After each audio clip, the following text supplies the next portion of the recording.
see a fun truck. Is it a big truck? Yes. Well, it's supposed to be a surprise. It's a little toy. No, I already told my kids. Okay, floor is yours. Thanks for listening to us today. We're from Truck Enterprises Incorporated. We're from a dealership in Roanoke. This is Austin, Odie, and Ben Goad. They're friends of mine and also co-workers. And we're just going to talk to you a little bit about our jobs and how we got them, and figure this will probably be better than writing papers or listening to this Wheeler talk. Hey. Yeah, so like I said, Ben right there, Ben Goad, he's our parts manager. Austin Odie is our service manager, and then that's me down here. Our pictures are really old. I know we look a lot better today than we were, so.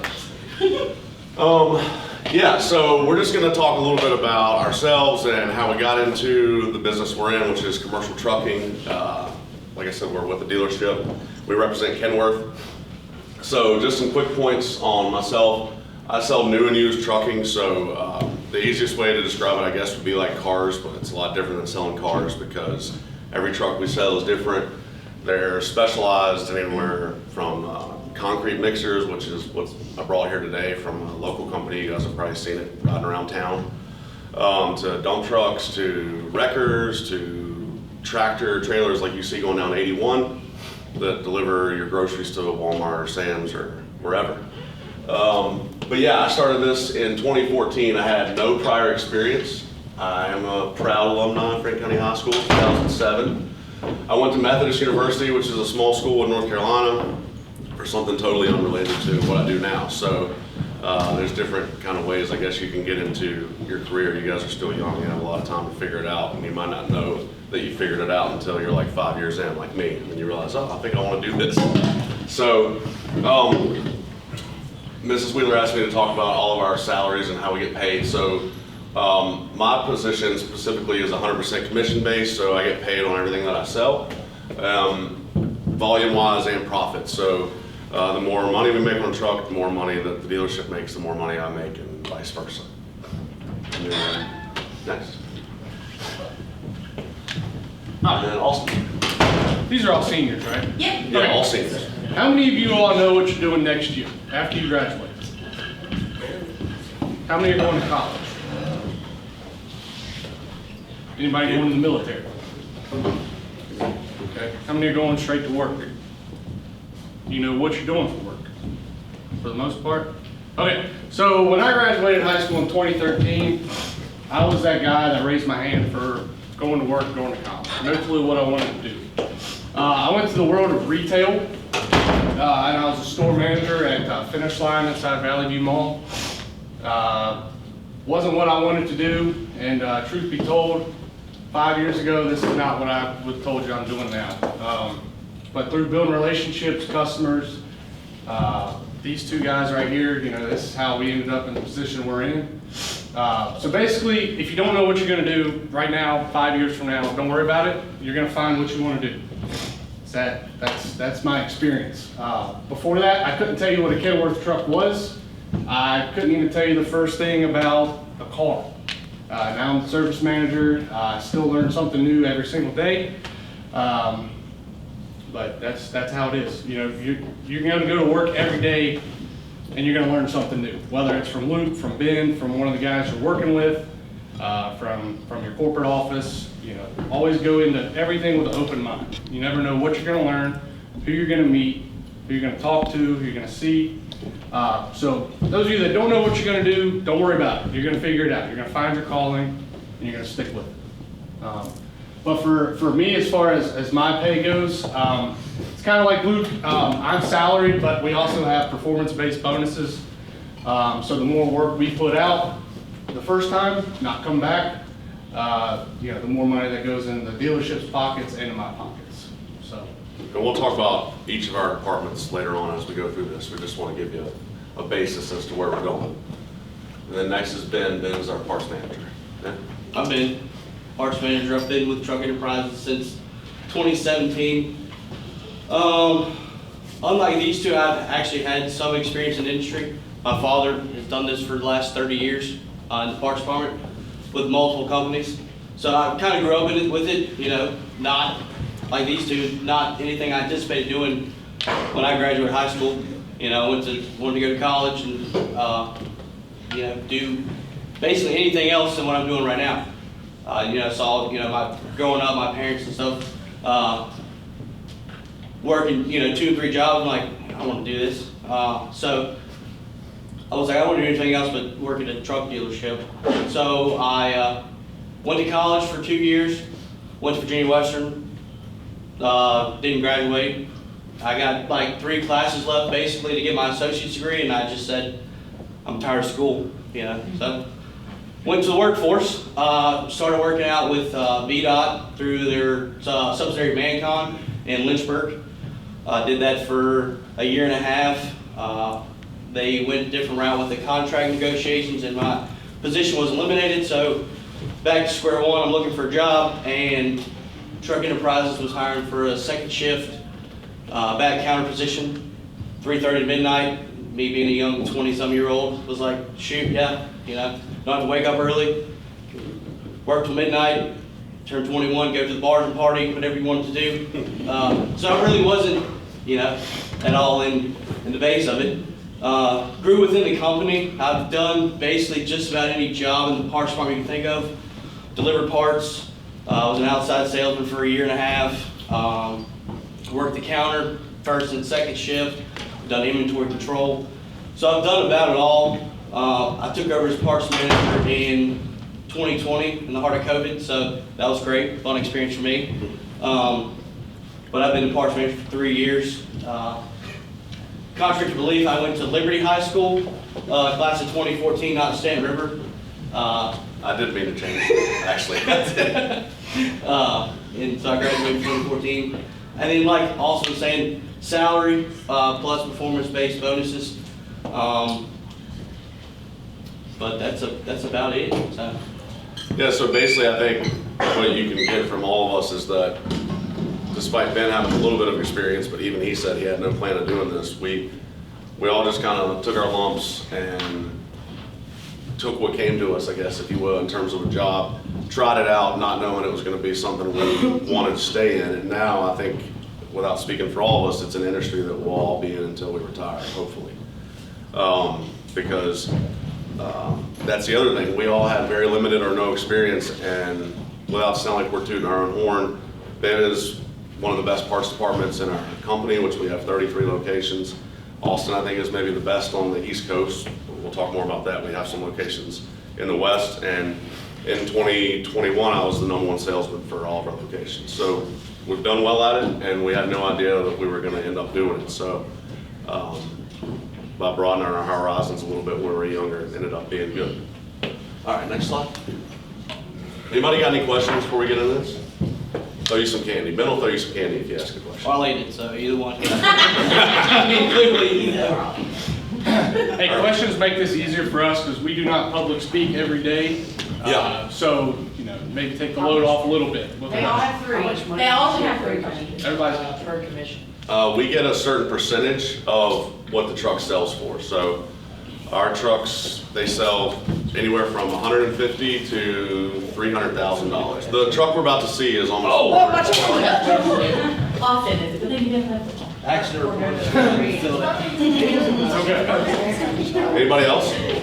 With y'all being like, you said named #1 salesman or whatever, does that like affect like y'all's salary, like with the bonuses and stuff like that? No, I don't know, do you guys get bonuses for, we don't so in our 3 different departments, in the sales department, we don't get any sort of bonuses for being #1 or top 5 amongst other salesmen. We get a nice trophy and dinner. And Mary Hannah or Mrs. Wheeler gets to come along. Yeah, go ahead. Candy or anything. Can you make a day? What's that? How committed? How many commissions, what? Can you make a day? A day. So before COVID, and COVID has changed a lot of things in a lot of industries, but specifically ours, we were selling about 100 to 120 trucks a year. So that'd be 10 a month. So it's really not per day. Now we try to sell between 4 and 8 trucks, new or used, a month. Anybody else? Before we go on? What are y'all's like hours? Like how do y'all work? Yeah, so I work being 100% commission. I don't have set hours to come in. I spend certain amount of time on the road. So I cover, for lack of a better term, or better description, like the southwestern part of Virginia, and then a little bit of eastern West Virginia. So I'll go and see customers in that area. We have a lot of customers in and around the Rocky Mountain and Franklin County area. So some mornings my day will look like I'm getting up and I drive to Glade Hill, and then I stop in Rocky Mount, and then maybe hit somewhere in Salem before I end up in the office around lunch or after lunch or something like that. Other days I'm in the office all day. Some days I'm in a lecture room answering questions. But to answer the question, it's Monday to Friday, 7:30 to midnight, and then we do Saturday, 7:30 to 4. Yeah, that's our dealership's hours. Yeah. So, Yes, sir. What's the highest like truck y'all sold? well, the one we're about to see after this, not this afternoon, is right under $400,000, and it's a concrete mixer. How much do I make from that? I'm not gonna Don't get into answer that specifics. question. You can do the math. But you can Google it. You know, there's a lot of websites you can Google what truck salesmen or parts managers or service managers make. Okay, so my dad works at Sunoco Recycling. I was wondering if y'all have ever worked with them or like Ryder or something like that. Scrap metal? No, he's a recycler. Recycler? Yeah, so not them specifically, but, and maybe Austin or Ben have, but we've definitely sold recycling trucks and trash trucks, municipal trucks, things like that. Yeah. Where does your dad work at again? Sunoco Recycling. Where's that at? So there's a couple up here in Richmond, and then there's one in, what is it called? I forgot what the name of it, but the main one is in North Carolina. Okay, yeah, I've not heard of them. yep, I'm sure our Richmond dealership's probably dealt with them a yeah. lot. We sell a lot of recycling trucks and trash trucks. Now, do y'all, like, if somebody buys a Kenworth from here, we all ship it to different locations? Yeah, yeah. You mean like different areas? Like, Yeah. Yeah, sure, we do. So all the his time. biggest customer is actually based in Spartanburg, South Carolina. That's right, yeah. So, yeah, we will ship wherever. Lots of times, if it's a longer trip, we have drivers that'll deliver the trucks for us. If it's within, 100 miles or so or something that I can handle, I'll deliver the truck. We also have to have CDL, so certain trucks, and I have my CDL, but it has an automatic provision on it, so certain trucks I'm legally not allowed to drive. So, yeah, but the short answer is yeah, we do. And then you have one. You said 2021 was you were the top salesman, right? Uh-huh. How many trucks did you have to sell to get there? Sold 121 trucks. Yeah. Question. Good question. You get 2 pieces. That wasn't a Bingo. question. Yeah, go ahead. What's your best slogan for selling the trucks? My best slogan? That's another one. Take 2. Let's hear it, 'cause I want to hear it. Put on the spot. Yeah. I'll go get some more. That's a good one. That's a good one. Let's hear it. I'm not a used car salesman, so I don't use slogans, but I like the question. The best though, and I appreciate the question, but the real answer to that is just the number one thing that I've learned in this business, and I think these two would agree, is that the best thing you can do to get people to buy from you is be transparent and honest with them. And even if that means you don't know the answer. So there's a lot of times, even to this day, and I'm about to be in my 10th year, where I tell people, look, I don't know, but I'll figure it out for you. And so just by calling people back and giving them an answer, they'll support your business, buy from you, use you, so, yeah. Yeah. Does everybody know what a mission statement is about your business? Everybody has a mission statement. So on our mission statement, it's the handshake is the heart of the deal. Our dealer principal, Kyle Treadway, he lives and dies by that. So that's one of the biggest things that we all 3 go by, is that the handshake's the heart of the deal. That and people buy from people. So, his customer in Spartanburg, South Carolina, they probably pass 5 dealerships in order to get to us. But, Luke's gave them good service, so people buy from people.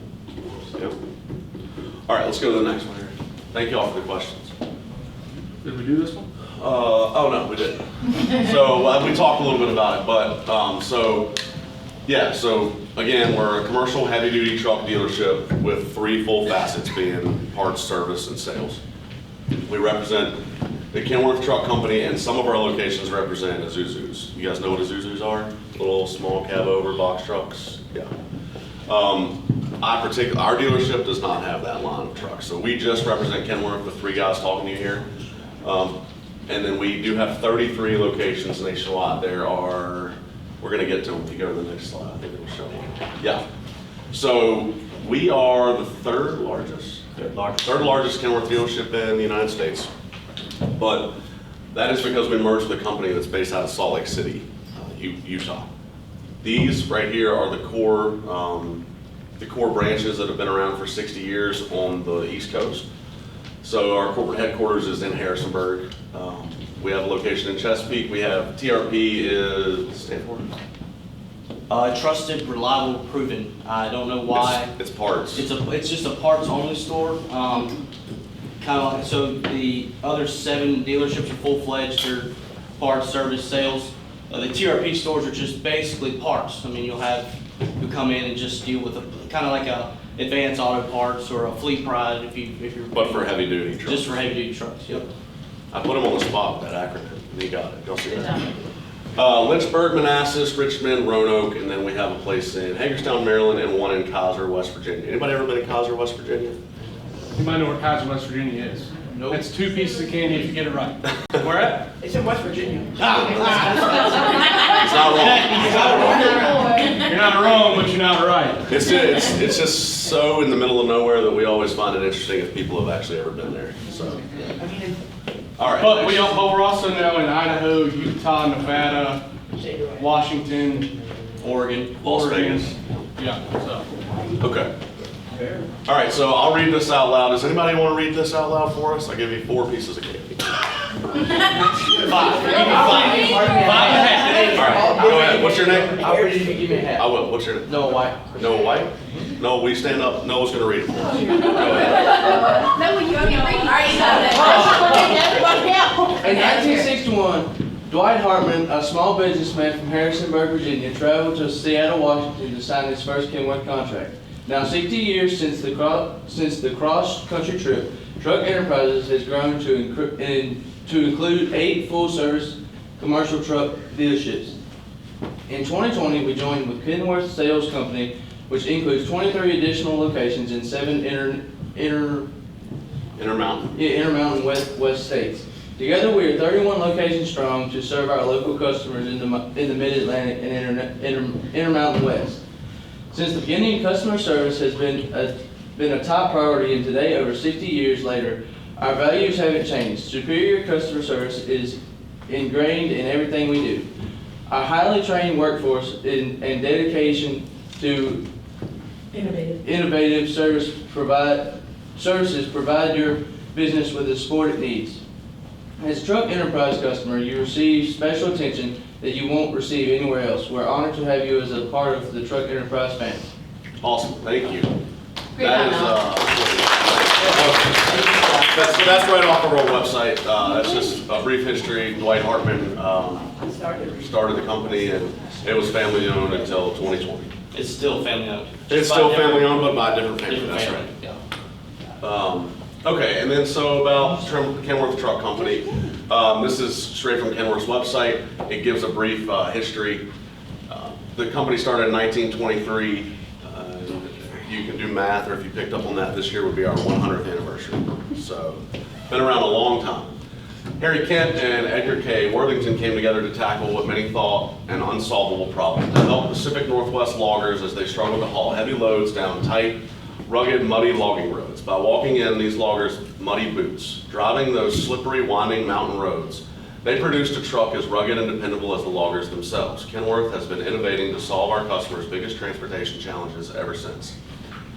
And then let's take a scroll through the decades. We're not going to do that, but if you'll go to the next slide, we'll talk a little bit more about TEI and Kenworth. We got a video here. I don't know. So,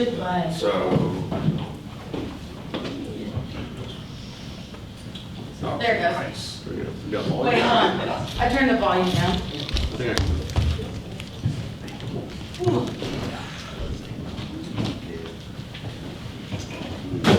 You want me to do it? Yeah, I don't remember. Okay. Oh, well, it took it to the, that's okay. What is it that makes it Kenworth the world's best?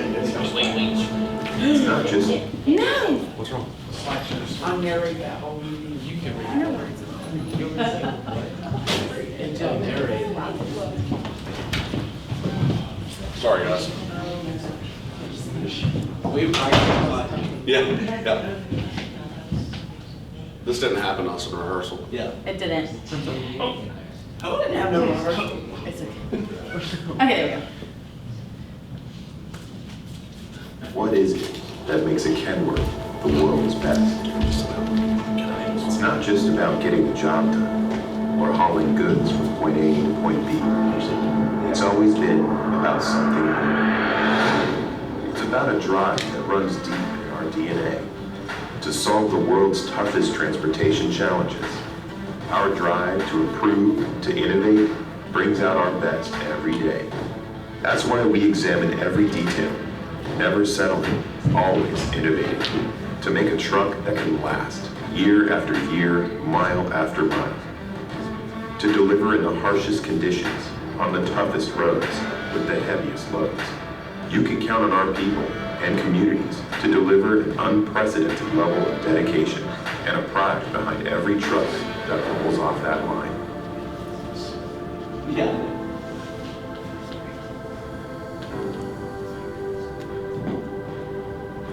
When that badge goes on, you know you're getting the world's best. It's a love for our drivers and a commitment to listening. It's always searching for new ideas and new technologies that will change transportation for the better. It's a dedication to the safety and well-being of every driver on the road. It's a worldwide network of support so drivers can get the parts they need no matter the location. Over the last 100 years, we've climbed mountains, crossed the globe, and made history again and again. Over 100 billion miles and counting. And 100 years is just the beginning. You can be assured that we'll be there to drive the next 100 years of transportation innovation to you.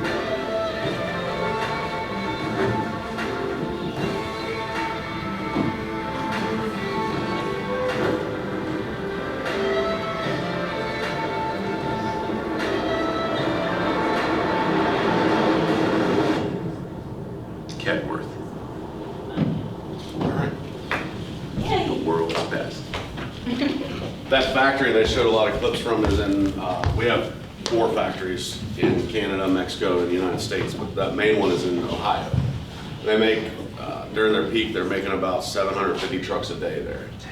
So a lot of times I'll get a new customer who asks me, you know, when's my truck gonna be built and how long will it take?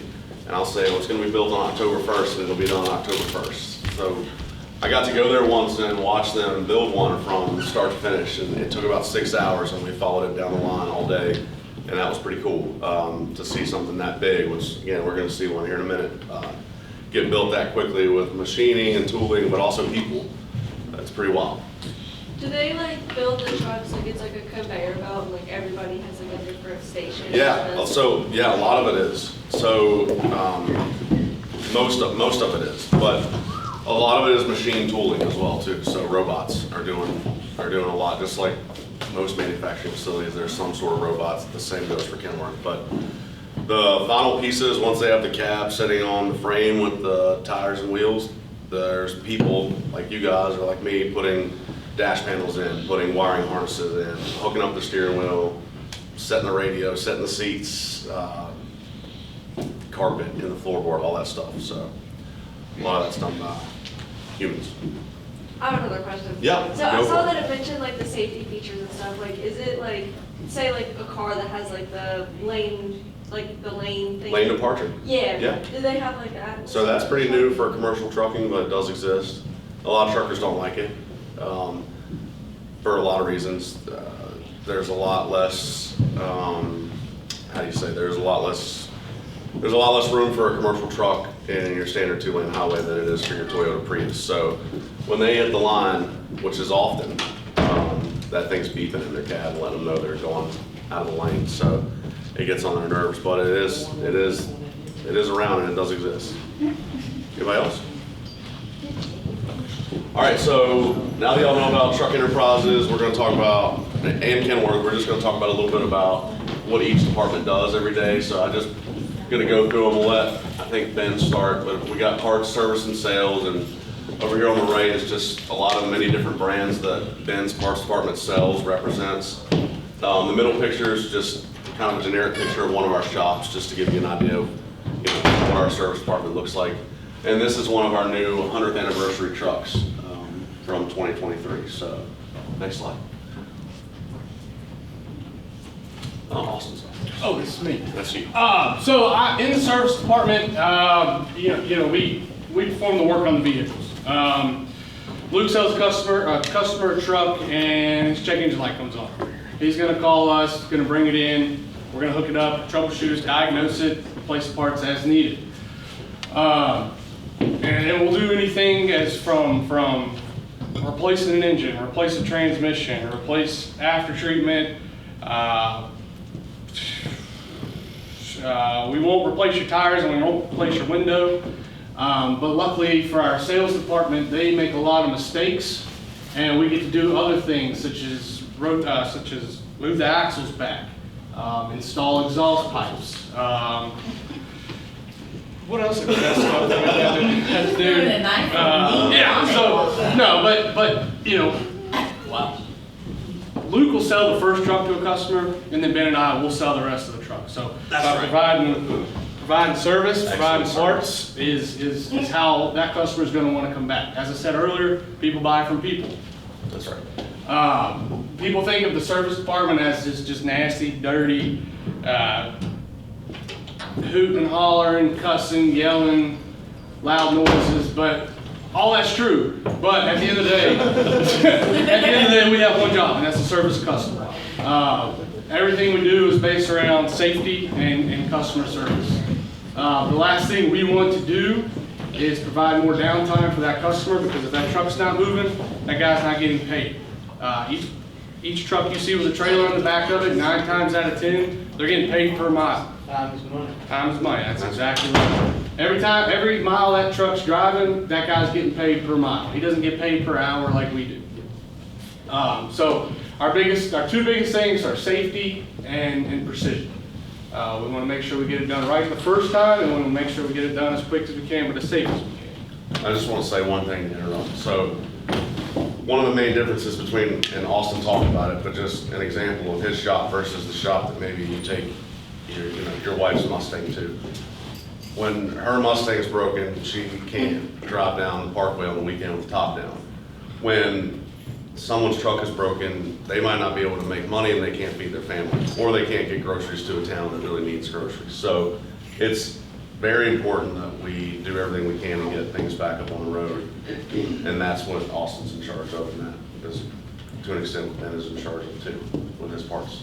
Yeah, so, I mean, anything you see, your shirt, your shoes, your hat, the laptops, these hats, this candy, everything arrived on the back of a truck. And if you ordered something from UPS and you're like, man, why is my package not got here? That truck's probably broken down somewhere. It is what it is. These trucks, they're built to last, but they're gonna have problems. They got over 4 miles of wires on them. There's gonna be a broken wire somewhere. You're gonna have to fix it. And that little tiny break in the wire will keep a truck from running. But that's really it. I mean, it's loud, it's dirty. It's a great time though. Yeah, that's the service department. So how many techs do you have working for you? Right now I got 13 technicians, 2 service riders, and 2 shop foremen. For a total of?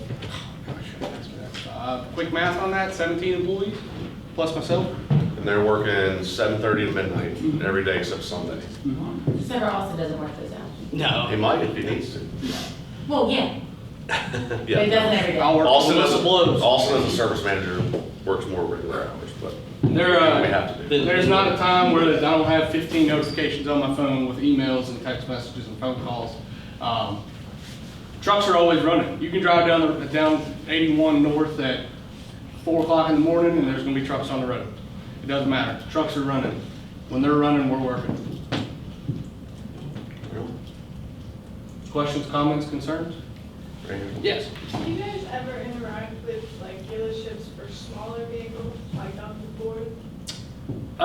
So yes and no. Some of the Fords, they might be like an F550 or something. We'll do some work on like spring pin bushing, stuff like that. Really engine work, we try to stick to our OEs, which is Packard, Cummins, and Caterpillar. But as far as the Ford engines, we don't work on. Anybody know what OE stands for? Come on, you mechanic. I know until you said it. Old English. OE or OEM stands for Original Equipment Manufacturer. So, yeah. I know what it means, but is that it? Yeah. All right, Do you have parts. questions? Okay, sorry, no, we're good. All right, well, the parts department, that is the heartbeat of the dealership. In case you didn't know, I will let you know. If Luke sells a truck, also needs to fix it, what is he gonna fix it with? Hopes and dreams? Duct tape? No. Needs me, it needs the parts department. Everything and anything you can think of, we've sold.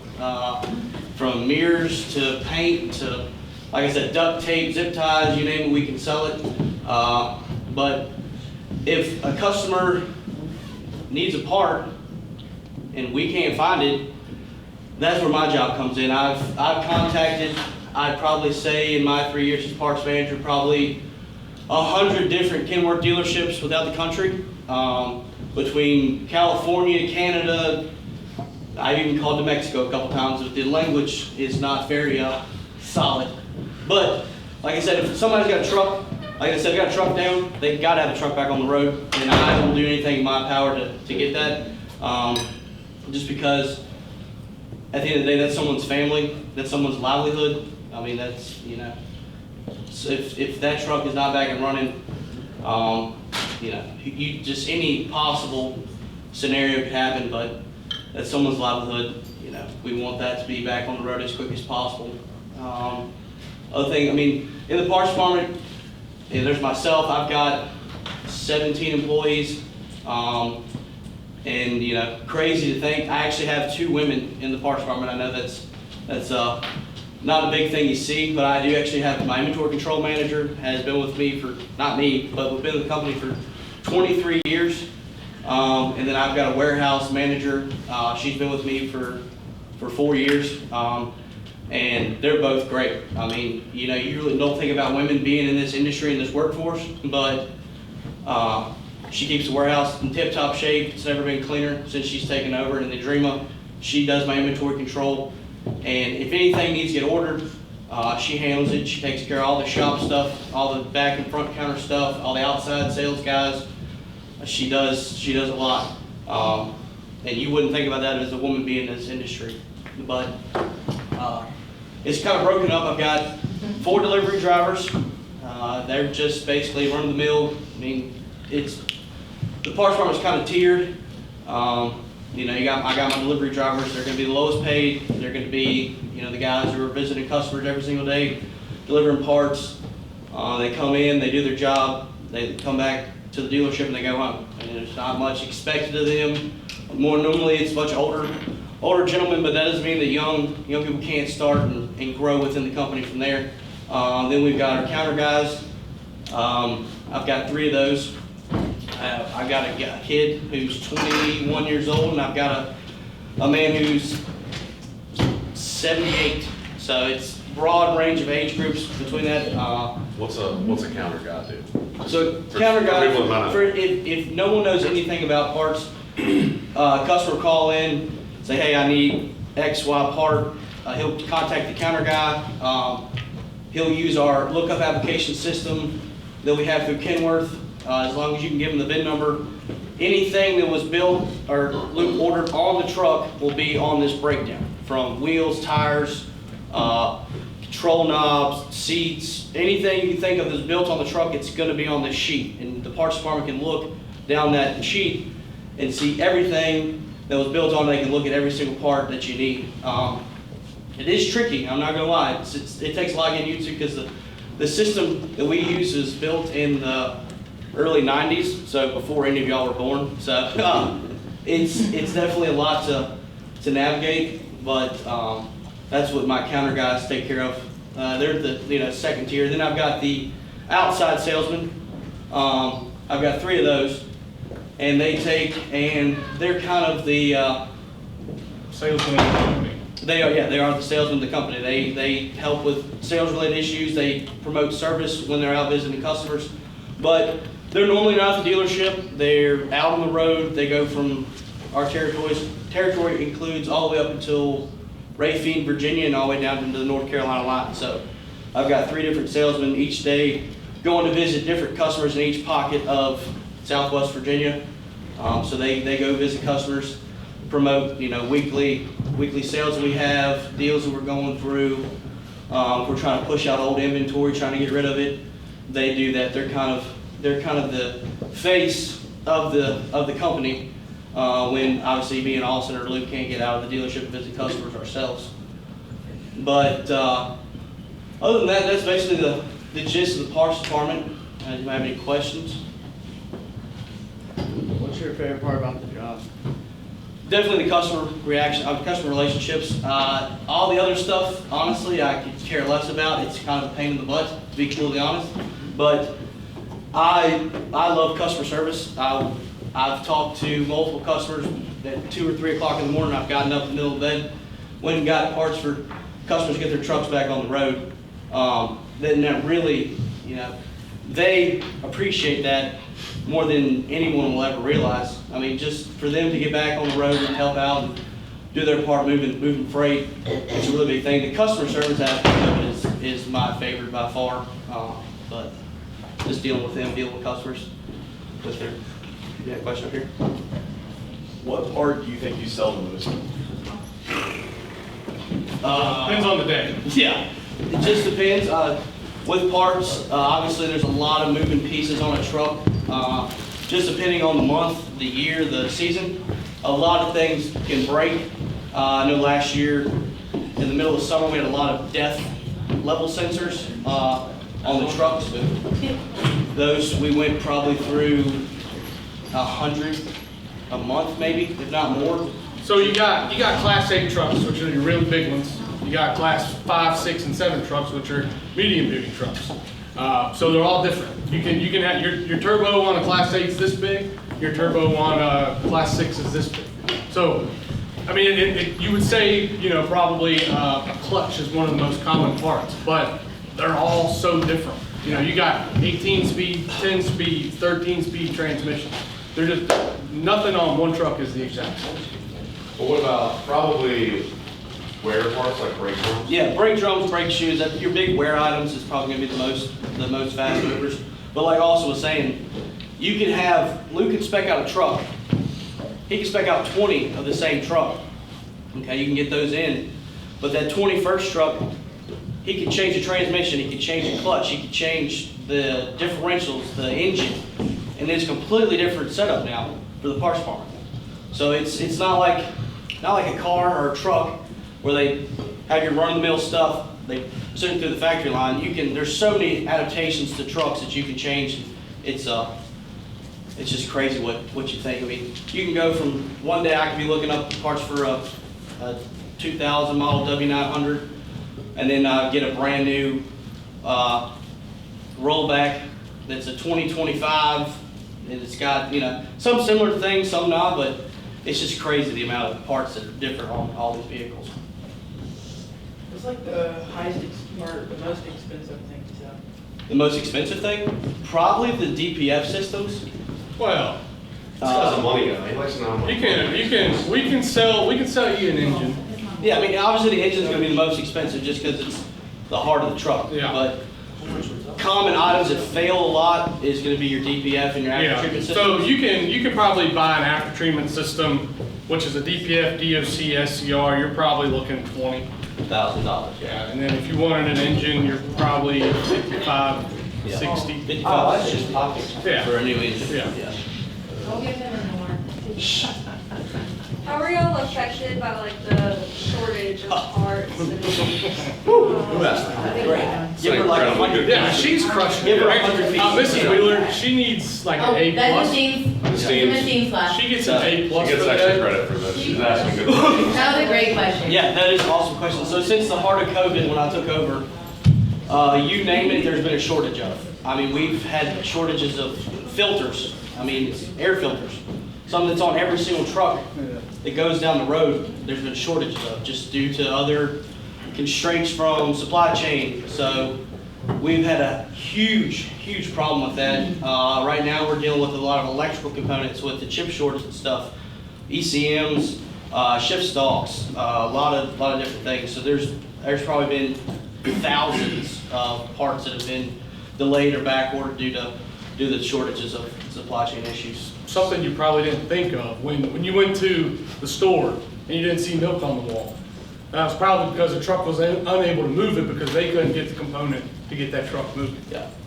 Some of the things for our new trucks were, for a little while, the sleeper trucks, in case you guys don't know, there are trucks that you can sleep in. A lot of guys sleep in their trucks. They didn't have mattresses in them. So that sucked for whoever was getting their truck with no mattress. And then they would ship it anyway. Sometimes they would ship the truck without, window, window control module, which control makes your windows. windows go in and out. Yeah. Lock the doors. There was a time period where they flat out couldn't ship the trucks without the parts because the missing part was a seat. And you can't send a guy driving down the road with no seat, right? So it's been crazy, not to harp on Ben's presentation. Yeah, I mean, it's affected all of us. especially Luke. I mean, And you guys, too. Yeah. I think they're out of hoods now for a common 990, so Luke can't even order trucks for customers who want the product because we can't get hoods. Which is crazy to think you can't build a truck without hood. Yep. So, but Luke's having to try to find other alternatives for a customer to get going. So, but any other questions? Yeah. How far back do you carry parts for trucks? Like how old? That's a good What was the question. question? I didn't hear. How old? How How old? far back do we carry How trucks? far back? Oh, Normally, so rule of thumb is we'll keep something on the shelves 10 years before, so like it's 2023, we've got stuff from 13, but normally automotive side, that's what it is. For the truck side, I mean, I've had people come in with 1965 model trucks. I mean, we don't keep parts for that, but You can get them. we can get them. And some of that stuff's the same. Your brake drums, brake shoes, filters, all that stuff's the same, Yeah. whether it's a 1965 or a 2023. All Yeah. that's the same. The good thing about the truck side of things, they normally don't change a lot on the core of hard parts, technically. I mean, now with the newer trucks, they're going to disc brakes with rotors and stuff. Now that's the newer trucks, but back in the 60s until now, it's been the drum and brake system, which is common on all the trucks. But yeah, I looked up stuff, all the 60 model trucks.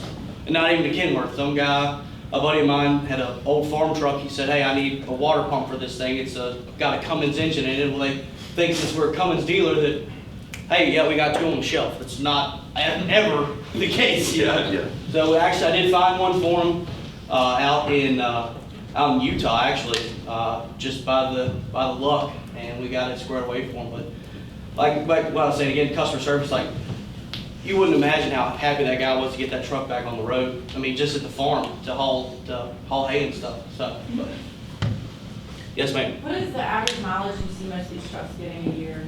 We don't quote fuel mileage. Huh? Are you saying how No, far you they? said mileage, not fuel mileage. Not fuel mileage. Oh, no, no, average a year, probably not. Probably 150, 200,000 a year. Yeah, I so think. legally, a single owner operator can maybe do 150,000 miles a year, depending on how much they want to work. That'd be working a lot. Yeah.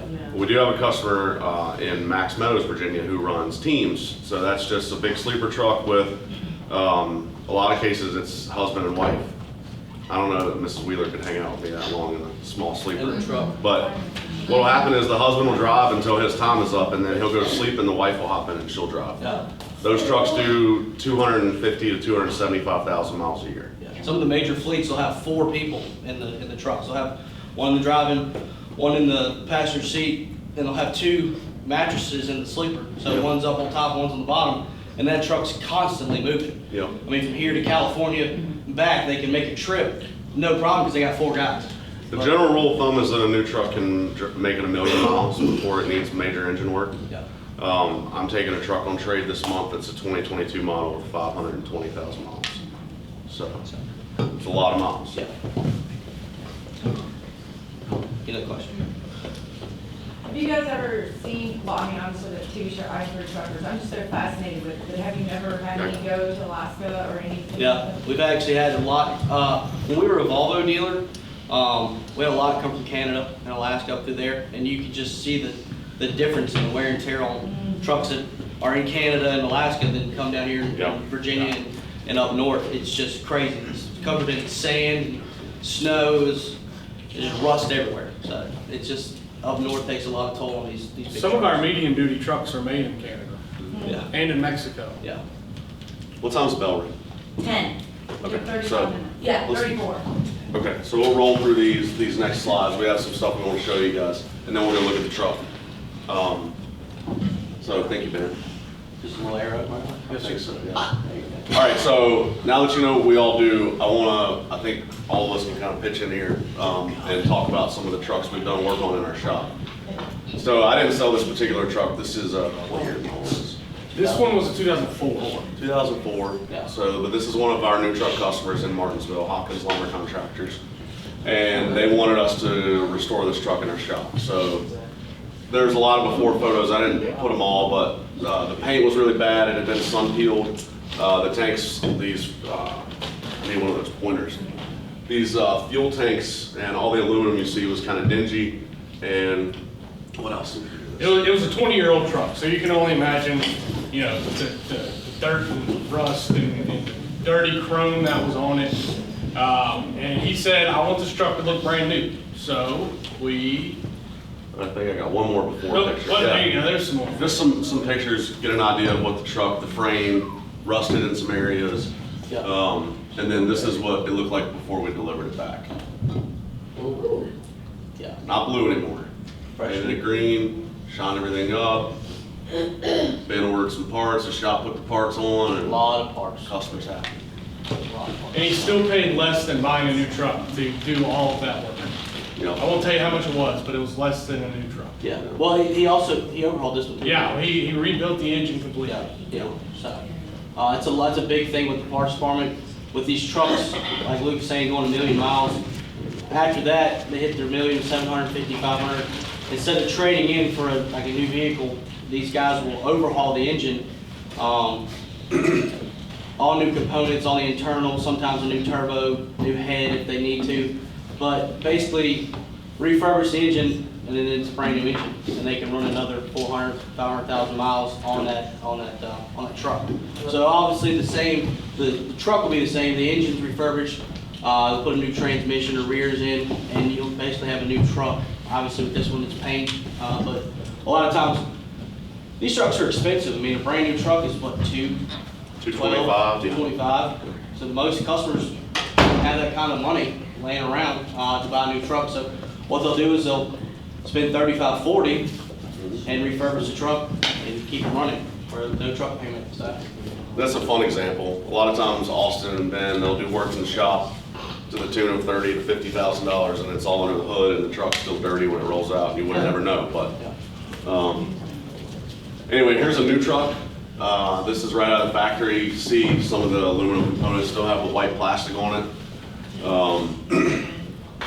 And then, Ben, if you went to the next slide. And then this is a video of it afterwards. So the shop wired up the lights on that bumper, put the lights on the cab. We didn't do the lettering, but we put those fenders on. And the customer put what's known as a quick swap. That's the hook unit there on the back that tows broken down trucks. So yeah, but it can also work as a road tractor, correct? it could also work as a road tractor. Yeah, so like, that's crazy, when Luke sells something like this, you can sell it as a road tractor. You can take this part off and use it as a tractor trailer. I mean, that you can tow a tractor trailer, you can put a trailer on the back and haul it like normal freight, so it's kind of cool. And then, we want to skip this? We need about 5 more minutes. Oh. We'll let Luke talk. Wouldn't we have an open floor? Well, That was about a 5-minute video. It was one of our recruiting videos to work in the service department, but we won't bore you with that. Does anybody have any questions? And this is my part here, but I kind of already did this in the beginning. I mean, I talked a little bit about what I do. I'll go over it again, some of them if I missed anything, and then we'll just open it up to questions before we look at the truck. No, so I'll just read this real quick. So locate customers and customer needs in the dealership's area. I talked a little bit about what area we cover. So there's definitely a high contingency of customers that call in the dealership and say, I want a truck, and we're happy to sell them.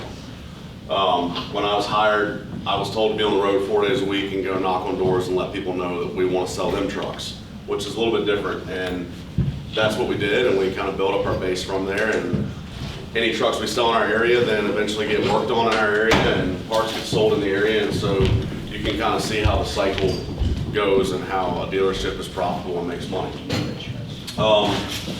Inform customers of truck availability, features, and pricing. That's just letting someone know, hey, I know you're going to need 8 trucks next year, and I'm only going to be able to get you 6. What do you want to do? And we talk about solutions. You know, maybe I found them 2 used ones. Maybe we'll just do 6 for now, and you get me 10 the next year. What's it going to cost? You know, I spec it out. We sit down and do an hour-and-a-half spec meeting. I go to their place, or they come to the shop, and we talk about where they can save money, or you know, where they can gain horsepower if they need it, or get better maneuverability. They're going into tight areas and they need a truck to cut sharper. So that's all part of my job. And then delivering trucks, we talked about that. Noah, right? Yeah, you asked if we deliver anywhere. We do. And we have drivers that do that, or sometimes Austin helps me, or Ben, and sometimes I drive the truck and deliver it. And then research competitors and competitive advantages. It's important for me to not only know about Kenworth models, but Freightliner models and international models. And I gotta know what I'm going up against, because I do want people to buy from me, buy from Truck Enterprises, you know. And then just having a solid education, that probably should have been before the research part, but also know about what you're selling, right? So I'm not gonna be very good at my job. People are gonna trust me if I can't tell them, you know, the different components on the truck and what each switch in the dash does, etc. So. Can you tell them what you told me the other day, talking about the serial numbers? Because it's a fun fact. Oh, the bins? I mean, that's what I meant, sorry.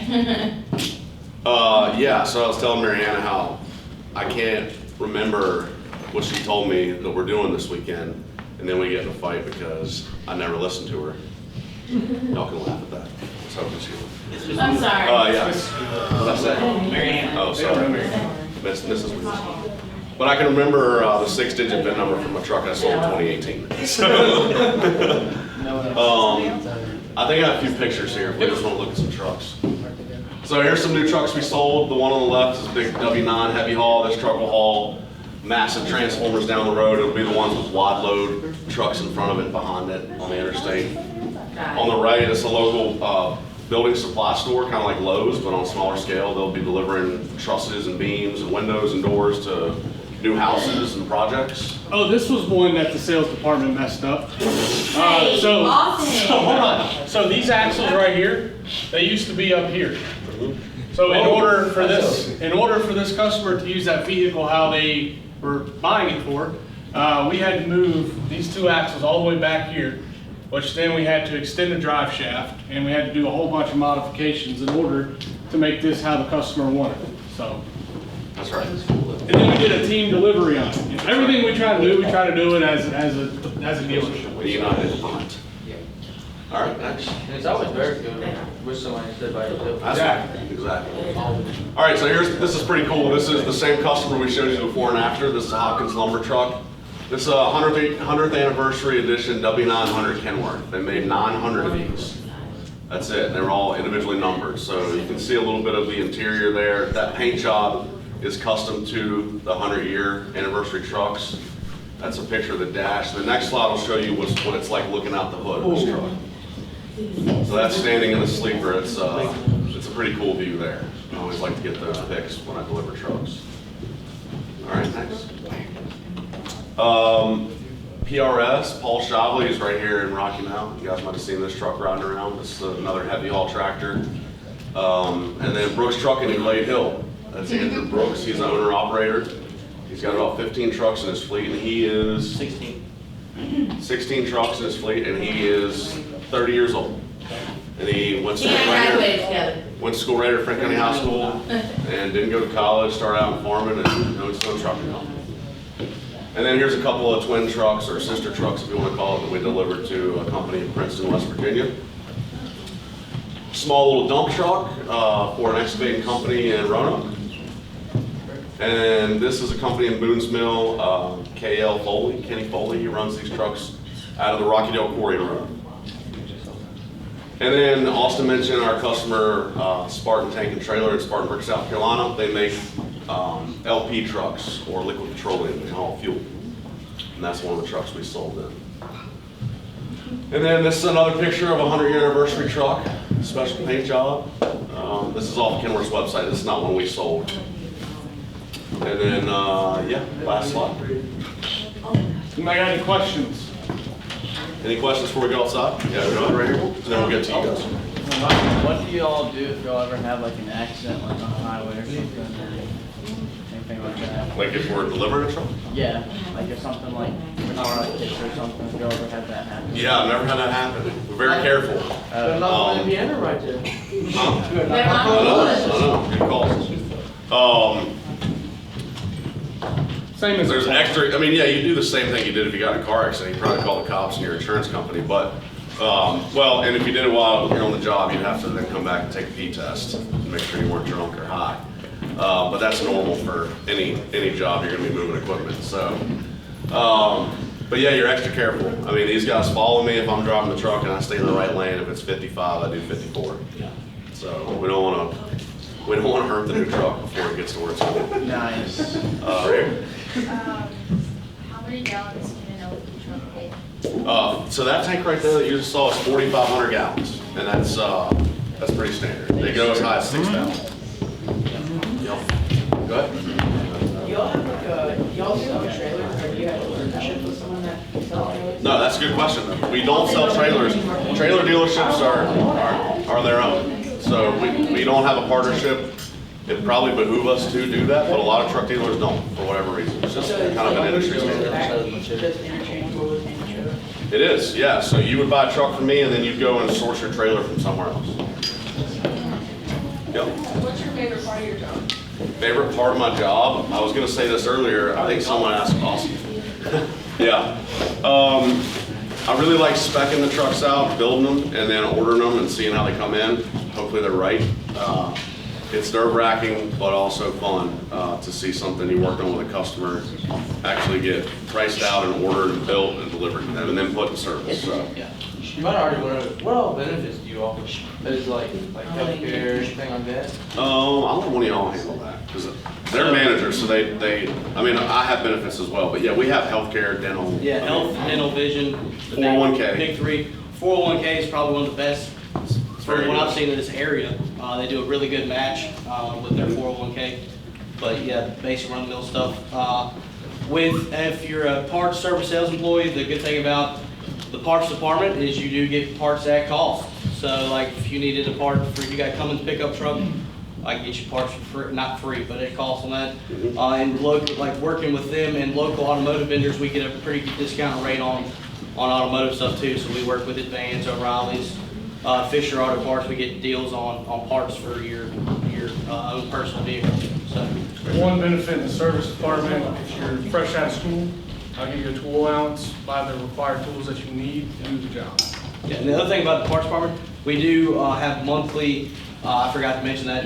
So like if the parts department does well every month, all of the inside sales team, not including the outside salesman, get an employee bonus program, where it, just depending on how much we sell, what the gross profit looks like, can be rather between $300 and $500 extra every month, on top of your hourly pay. So just a little bonus program we incentivize to do well in the department. Okay, right here, Shannon. Have you ever sold a pink truck? Good question. No. So we did, no. There are pink trucks. You spec one out. We did spec one out for a customer that wanted to do one for breast cancer awareness, which it is October. But we used to be a Volvo dealership, and Volvo had a pink truck that they would lend out to folks, and we use that for one of our cancer awareness events. And that's a good question. They do exist, but I never have. I've tried to talk people into it before. But they don't. Yeah. So when someone wants you to, build them a truck, is the cost of the labor and stuff like that, is that included in the final cost that they have to pay, or is that separate? Yeah, so when someone asks me to build them a truck, we'll sit down and go over all the options, and I'll say, this is your truck, and it's on paper. And I'll say, here's the price, kind of out the door is the lingo in the industry, just meaning taxes, everything is included, this is what it is. And so that will include the truck being built at the factory, getting delivered to us cleaning it, the shop prepping it and taking it to them. So, yeah. And if I'll just follow up, if they do want any aftermarket accessories, things like visors or extra lights like the Brooks truck had, Andrew put an extensive amount of lights on his truck. Chicken lights. Yeah, a lot of chicken lights. That can be factored into the deal with Luke, or they can buy it directly at the parts department. I've sat with Andrew probably, too many hours, probably 10 plus hours just looking at chicken lights on his trucks. And if you see the Brooks trucks, they're beautiful trucks, and they are covered in LED lights. And if they don't know, they gotta run. That's right. That's right. Somebody have one over here? Yeah, both of you. We could if we knew it. What was our plan? So I remember this, it said in Salt Lake, we actually just came back from Salt Lake with our department managers meeting. We had a big meeting out there with all the executives and stuff. In 2022, between Kenworth Sales, which is our sister company, and Truck Enterprises, which is us, we netted $293 million. There you go. Between 34 dealerships. So you had a lot of chunk of change. So, huge industry to get into. So, for the paint shop and stuff, do y'all do it actually at y'all shop, or do y'all have somebody else that does it for y'all? Yeah, so we have a body shop, but it's not in our Roanoke location, but it is our shop. Yeah. It's in Harrisonburg. You want to pick people up to get hats before we go outside? Austin said he has enough. I got enough for everybody. Oh, So if you want a hat, so if you want a hat, We have one more question. okay, one more question, sorry, go ahead. How many gallons of gasoline on average? Well, I can try to Hold on, that's a good question. one more, hold on. That's a great question, because they don't burn gasoline. There it is. Yes, sir. Wait, I missed Wrong. Some of them do. Natural gas, we've got a lot of things that don't. Okay, but Don't slide his question. 95%. 95, yeah, so, just depending on the tank size, I mean, so that we're on the passenger side, we probably have a 150 gallon tank, there are only 2 on each side. So between 300 and 500 gallons on the truck, most of the time. Nice. So a lot of diesel fuel. Not very good fuel mileage, but a lot of diesel But fuel. not everybody's hungry, so that's good. What? Just keep talking. No, which hat do you want? I promised you one for this one? Yes, sir. Okay. If you guys want a hat and you're gonna use it, take a hat. If you're gonna use it, If take you're just it. gonna throw it away or not, Don't don't take take it. it because we wanna save some for the kids in the fourth period that might want one. And if- Otherwise, grab a hat. If we're out and you want one, we can get one. Yeah, bring some. Yeah, and I can get more if you want one and you don't get the one you want. And I, That's the only thing I ask. You can touch the steering wheel, you can set the seat, don't touch anything in the dash, don't hit any buttons. This is a customer of ours that bought this truck from us back in May. He's right down the road at the Ready Mix plant here in Rocky Mount. You pass it probably every day when you come to school. He was nice enough to let us borrow it so you guys could see it. So it is in service. It'll be moving concrete to a job tomorrow, so we don't want to mess it up. But the chassis is the part I sold. All this stuff back here above the wheels and tires is something that he bought and had put on this truck, so I'm not going to pretend to be an expert on the concrete mixer, other than the fact that that is what it is. It's a concrete mixer. This truck, though, is a 2024 T880 Kenworth. It has an Allison automatic transmission and 565 horsepower Cummins engine. I'm going to start it up, and then I'll open the hood for you guys to see the engine. And you can take a look at it, and if you have any questions, I'll just be right here. You can get in, yes. Yeah.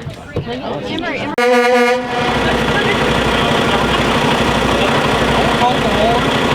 Hey, good job, Alex. Yep.